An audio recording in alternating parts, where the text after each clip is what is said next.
بسم اللہ الرحمن الرحیم۔ سور کتنی مرتبہ پھونکا جائے گا؟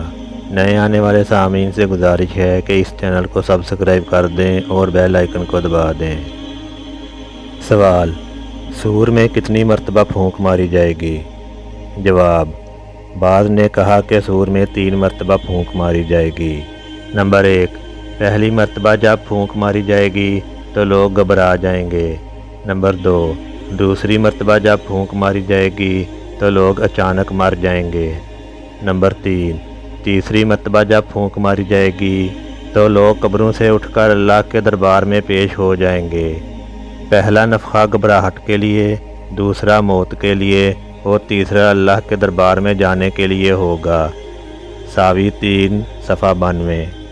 اور دوسرا قول یہ ہے کہ ابن حزم نے کہا کہ نفخات 4 ہوں گے: 1 مارنے کا، 2 زندہ کرنے کا، 3 گھبراہٹ یعنی بے چینی کا، اور 4 بے ہوشی سے ہوش میں لانے کا۔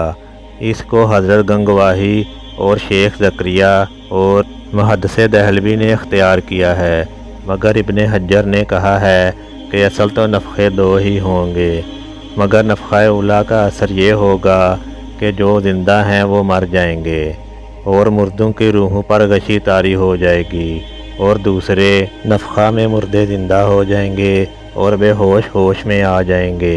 واللہ عالم۔ آج درس حضرت شیخ مولانا محمد یونس مدظلہ، محدث جامع مظاہر علوم سہارنپور۔ سوال: ایک نفخہ سے دوسرے نفخہ کا کتنا فاصلہ ہوگا؟ جواب: 40 سال کا فاصلہ ہوگا۔ حاشیہ جلالین 28 صفحہ 652 پارہ 16۔ امید ہے یہ معلوماتی ویڈیو بھی آپ کو پسند آئی ہوگی۔ اس ویڈیو کو لائک اور شیئر کر دیں اور چینل کو سبسکرائب کر دیں اور بیل آئیکن کو دبا دیں۔ شکریہ۔